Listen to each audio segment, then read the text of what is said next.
and an OPT is like what you get to use after graduation to work in the United States.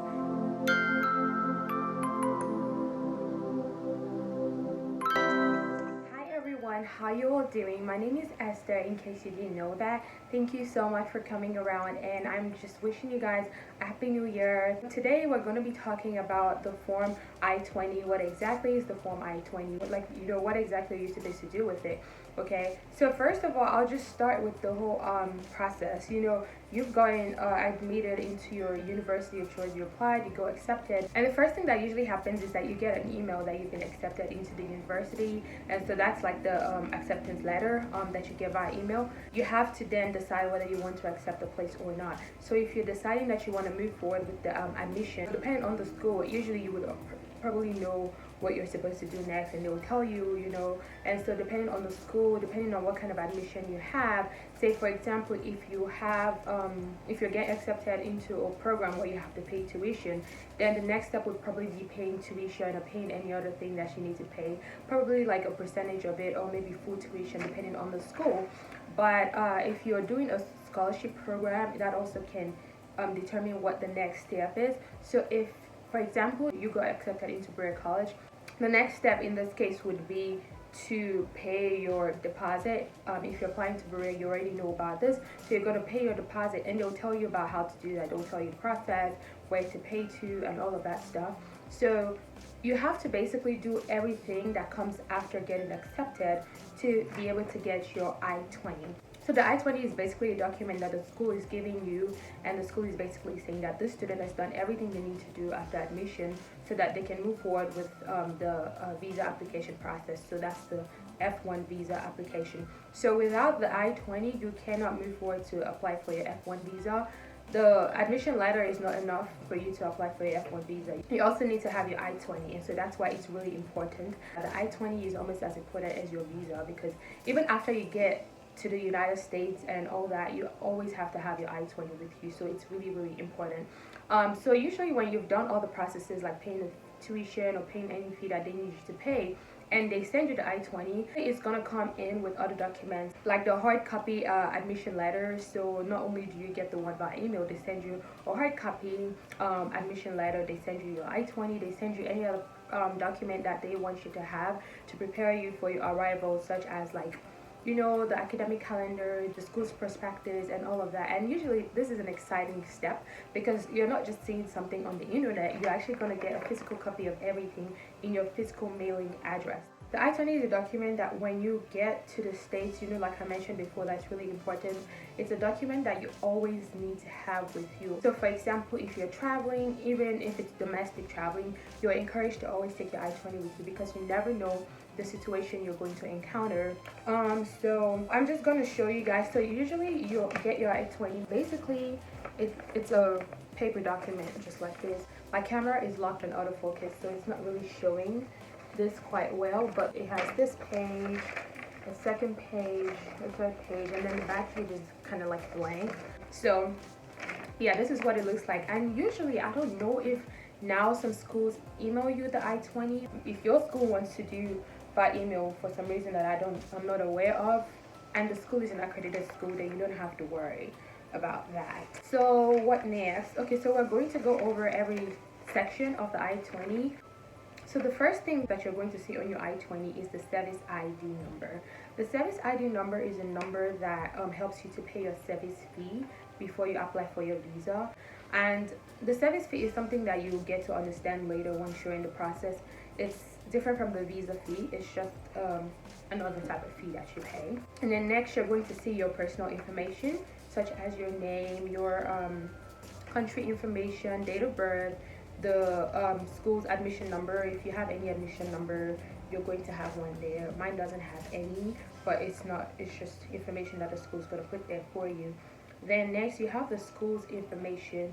The school information contains basic stuff like the school's name, address, the school's code, and all of that. You don't really need that. And then here you have the school official to contact upon arrival. Before you get the I-20, you probably have had to interact a lot with this person, because they're the person that's going to keep in touch with you once you get accepted as an international student.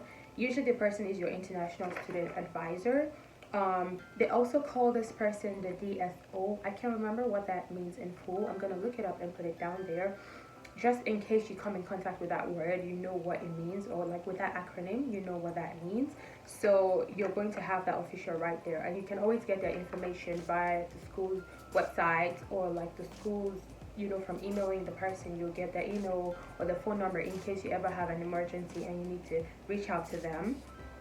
Then next, you're going to have the program of study information. This is one of the most important parts of the I-20. So first, you have your education level, which for me is the bachelor's degree. If you're a master's student, PhD, or anything, it's going to list it there. And then you also have the major that you're going to study.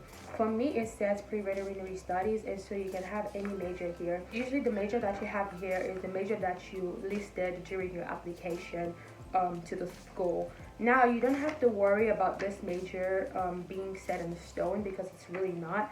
Because I know there are people who are considering the possibility of changing the major when they get to college, and they want to explore different things and see if they might change their major. So don't think that just because on your I-20 this is a specific major that's written there means you can't change it. You can always change your major later.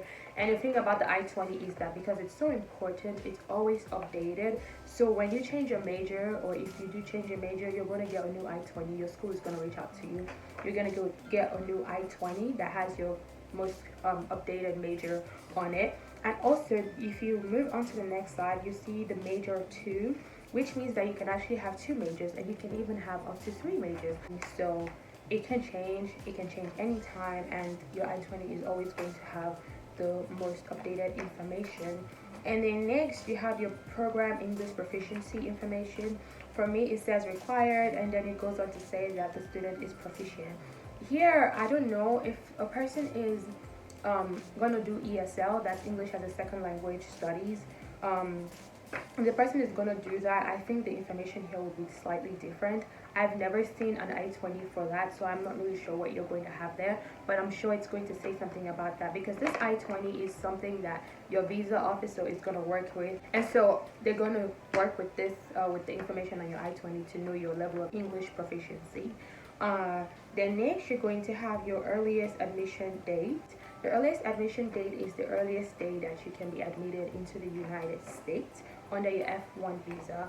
Now, it's different if you have, some people have another visa, maybe they've had one before, or they just happen to have one, maybe like a visiting visa that allows you to enter the country before this one, before your F-1 visa will allow you. But officially on your F-1 visa that you get, this would be the date that the visa officer would usually work with.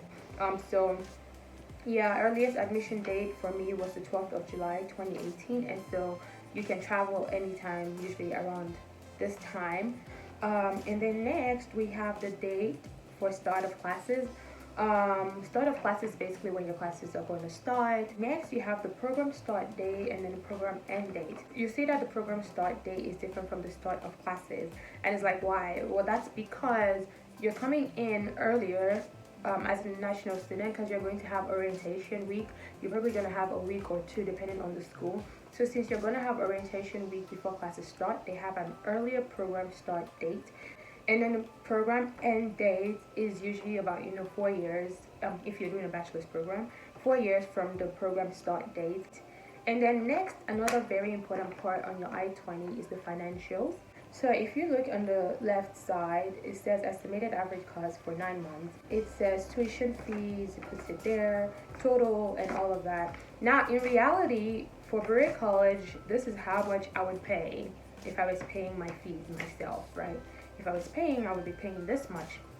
But then when you look on the right, you see that it says the student's funding for 9 months is so amount, and it's an amount that's literally equivalent to the estimated. So the first part says personal funds.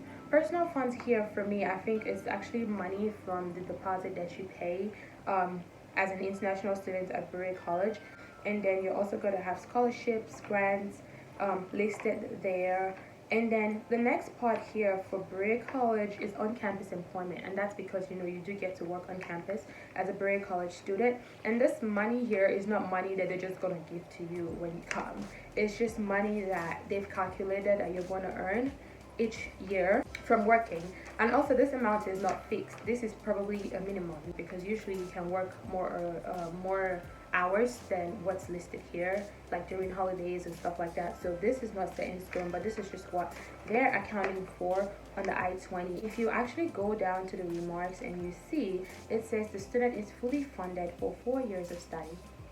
You know what? This student ain't paying nothing. They are fully funded, and it just feels really good to see that, because you know that the visa officer is gonna read that and they're gonna know that, hey, yeah, this student has got a full scholarship, they're covered, and they don't have to prove anything. Finally, we have the school attestation, which is just your international advisor's signature. And then in the last part is where you're going to sign. If you're a minor, your parent or guardian has to sign. Here, my mom ended up signing. I mean, even though I was already 18 at the time, I probably didn't read the instruction properly. So don't be like me and make sure you read the instruction properly. And then when we flip over to the next page, you see that it's actually empty, and that's because the information here do not seem to have been needed at the time. For example, employment authorizations. Usually this refers to like, as an international student, you can have OPT, you can have CPT. CPT is basically what allows you to do like internships during your studies, like during summers and stuff like that. And then OPT is like what you get to use after graduation to work in the United States. And so all of those things can be included on your I-20, but not when you're just starting, obviously. If there's a situation where a student is taking reduced course load, all of those things will be listed here. So that's pretty much it. That's pretty much what the I-20 is about.